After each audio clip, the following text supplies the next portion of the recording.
Welcome to Chuck Show. He's about to show you how to grow. Welcome to Chuck Show. He's about to show you how to grow. Welcome to Chuck Show. He's about to show you how to grow. Welcome to Chuck Show. He's about to show you how to grow. How to grow.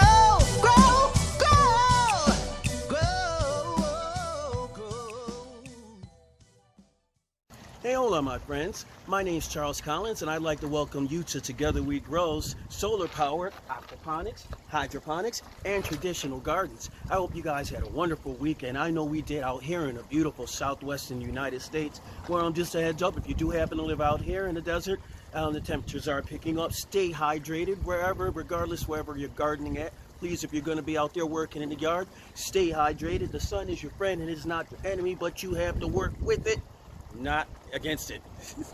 Now, I realize, and trust me guys, I really do, that I spend so much time telling you about all the amazing things that, and ways, and just creative ways that the garden powers me. But I don't think I focus enough on the one thing that actually powers the garden, powers all of us as a matter of fact. And that's the sun. That's the primary source of power for all of the equipment that you hear. Now, you may not be able to see all of the pumps, but you can definitely hear the water. You can see the output lines from the two hydroponic rigs back there, and you can tell that there must be some type of pumps watering to them, as well as the hydroponics or the hydroponics tray system right here. There's got to be some type of pump providing powers to these systems, as well as the monitors and the pumps in the aquaponics systems. Well, I'd like to say that we rely on city grid power in order to power our systems, but we can't. And we don't for good reason. Let me tell you about that in a second. Beautiful southwestern deserts, we do have we suffer from something called brownouts. And that's because we do have a limited amount of power that's going to an ever-increasing population. I know, sound familiar with the rest of the world? I know, but keep in mind, ours is a little different. Check it out. Our brownouts hit, we're usually dealing in temperatures between like 112 to 120 degrees. A few years ago, we had just systematic brownouts that were happening every single day. But for like a 2 to 3 week period, and this is in Fahrenheit, my friends, we were dealing with temperatures at a minimum of like 112 degrees Fahrenheit, all the way up to 119 degrees. And if you can imagine, that's not only rough on a power grid with all of the air conditioners and the fans running throughout the city, it's also incredibly rough on the plants because the plants need to keep cool as well. Now imagine if you're dealing with a sustainable gardening system where you're trying to maintain a proper temperatures, not only for the plants, but for you and your family. That can get kind of frustrating, right? Yeah, it sure can. Well, let me tell you what happened to us one year. Forget it. It was right after the Super Bowl, 2.5 years ago. Well, 2 years ago. And we had a brownout, and it happened because we had a super freezing night, so everyone's furnaces were going super hard, and we had a brownout, a freak storm that night. And yes, it was an electric storm during a winter storm, and the power was shut off to an entire section of our city, but our house was hit entirely hard. Like, it damaged the electrical circuits in our house. Pretty terrifying, right? Yeah, but that's just the beginning. When we realized we had lost power, immediately I ran outside because the pumps aren't working. If the pumps aren't working, there's no water flowing through the system, and we have a constant flow system, well, hybrid sort of constant flow system. Hey, there's a lesser yellowfinch right there. Hi, buddy. He stopped by to say hi. They like the camera work. But even scarier, there's no oxygen and there's no water flow for the fish. And these guys were little babies back then. Oh, they're acting shy right now. So that's what really had me terrified, because they didn't ask to be here, the fish didn't, and the plants didn't. So yeah, I was on full-on panic mode. Now at this time, we could have easily gotten a hotel, a nice one even, for my wife and my daughter and myself, because the boys had already moved, and we could have stayed there while the power was being restored in the house and the wires were being fixed. But there's no way I could have had a moment's peaceful sleep, knowing that these plants, and even more so, those poor fish back there, were suffering. I just couldn't do it. And I tell you guys, like, this isn't like a factory setup, gardening setup for us. This is really to our heart. And when that incident occurred, I promised myself, I said, I'd never let that happen again. I would never endanger these poor animals like that. I'd never endanger these plants like that, because I asked and I prayed for them to be in my life. not the other way around. So when it comes to these guys, yes, I am the guardian of these beautiful plants and these beautiful animals. So being their guardian, I never wanted to suffer like that again. So I had to find a reliable power source. That led me to my next part of this video. Now, in the beautiful southwestern United States, many don't realize, but we're close to a city named Yuma, which is actually the sunniest place, gets more sun than any place on the planet. So Tucson's not so far off from that. So with me being an astronomer, shout out to the folks over at the Kitt Peak National Observatory. I love you guys. Keep calm. Watch the sky. But back to what I was saying, a huge proponent of how we like to provide powers to all of this equipment that we'll be using in far space research, deep space research, as well as just on ships, is solar power. And there's no better place than to put these theories of practice than in our beautiful, beautiful Tucson, Arizona. So what I ended up doing is, and I'm gonna keep it simple, folks. Like I always say, I like to keep this use the phrase KISS, keep it simple, sir, keep it simple, sister, keep it simple, my friends. A lot of misconceptions that folks have with solar. They'll look at the system, will see, well, this costing thousands and thousands and thousands of dollars to build. This initial system, and I always rely on just the kindness and just the goodness of our fellow human beings. This initial system cost us $300 on Craigslist. When we found out one of the panels didn't work, we talked to the guy we got it from. He gave us $250 off. So that was basically part of me. Cost $350. Basically, this system cost us about $100 when we initially got it. The frame, the house, a little shed that is sitting on, our neighbors threw it out, so that was free. So to get our entire solar system initially set up with running solar panels, not including a battery. Batteries cost about $100 for the sealed acid batteries. I'll show you ours in a second. It was basically just will and intention, and then a few bucks, maybe $100 and a few bucks, and we had the shed and we had the initial panels that we had set up there. Pretty cool, right? Never lose faith in your fellow human beings. We didn't, and that's why I'm able to show you these videos now. Now, over the last 2+ years, we have upgraded quite a bit. We've learned quite a bit about solar power. To make it very simple for you guys, these panels, they take the light from the sun and they turn it into photovoltaic energy, and that is used to power your appliances. It really is that simple. These panels on average cost about $200 US a piece.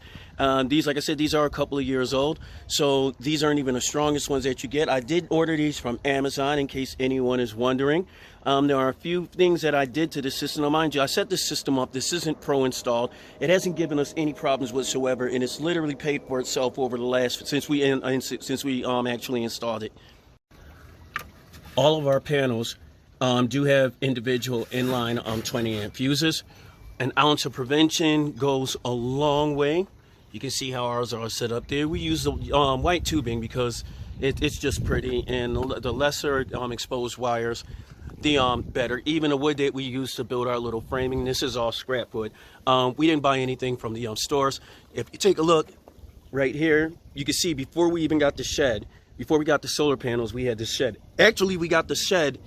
We got the solar panels, then we got the shed. The solar panels used to lay flat on this roof, and that allowed us to collect water from the edges of them, which would come down a line and over into those 2 reservoir buckets that we use to capture and hold, but that we use to hold sitting water for the aquaponics and for the hydroponic systems that you see right there. Pretty cool, huh? Inside of our shed, we'll take a quick look at some of our monitoring systems. This is our main monitoring system, and this is for our solar charge controller. And let's see. Well, you can see that's what we're pulling from our solar panels right now. So we're pulling about 517 watts, 518 watts. Let's go down a little bit. Control 41.6 is temperature. So not bad for the battery, not far for the amp. Now, this is for today. Already today, we pulled 1.42 kilowatts hours, and it's 11:21 a.m. in the US. So we just started. We just started. I actually didn't plug this system in, plug the equipment running into the system, because during the winter we do run it to the grid, because where I initially hooked up our solar panels at, Wasn't really the smartest place. We had to wait for the sun to get a little bit higher. But from now until about December, these things will just be rip-roaring and firing like crazy. This is actually my computer screen, my computer interface, and this one comes from our inverter. And this gives us a reading on all of our important information that we need from our solar panel. Now I can actually take the information that I see from here and I can make changes through my phone on the system.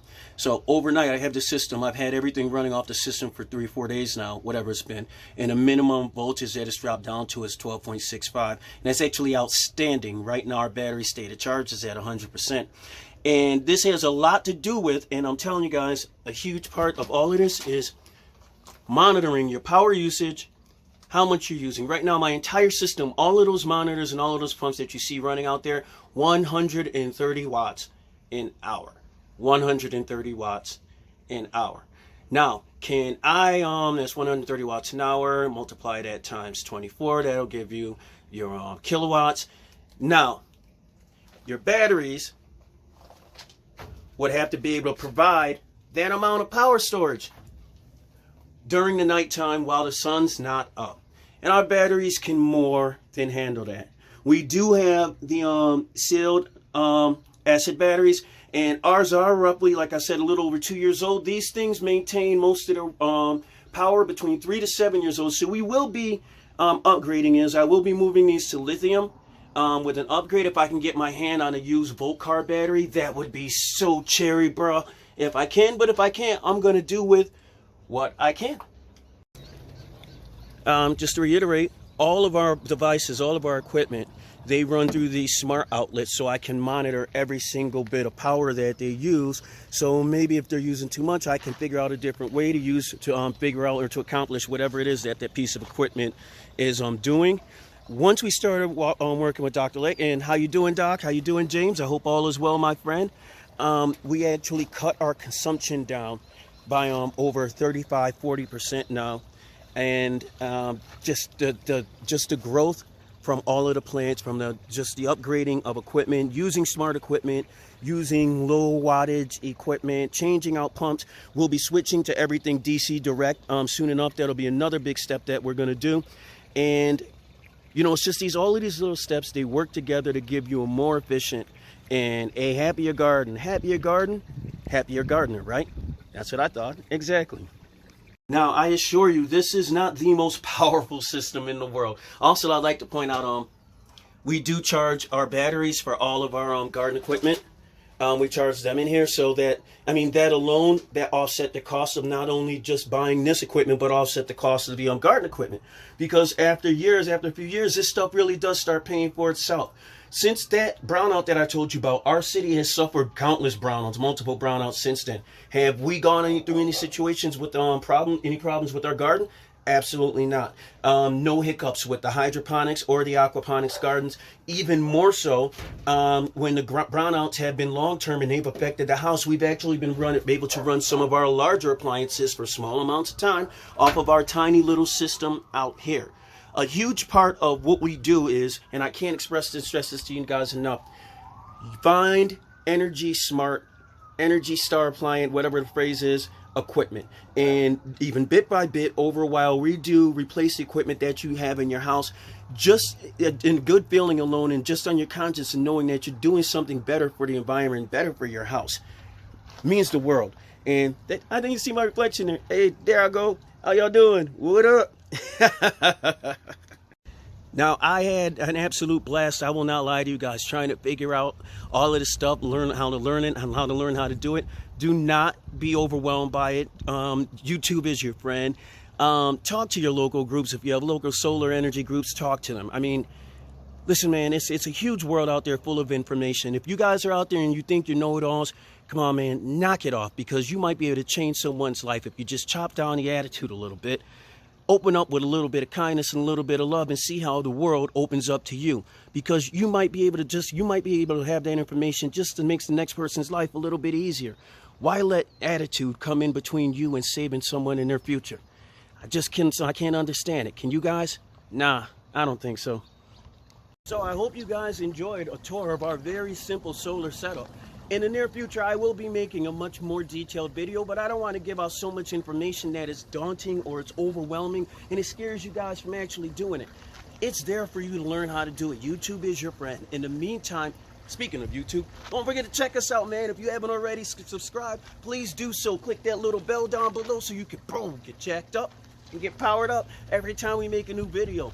I love hanging out with you guys. I hope you love hanging out with us. Also, don't forget at the end of this month, we do have that huge launch party for our EPI 7-port hydro tunnel solution. I can't wait for you guys to check that out. Please check out our digital shorts. We're also on Patreon. Don't forget our sponsors. Hey guys, I love you. All right? And from the bottom of my heart, plant that first seed, and together we'll grow. Peace and blessings, my friends. Take it easy.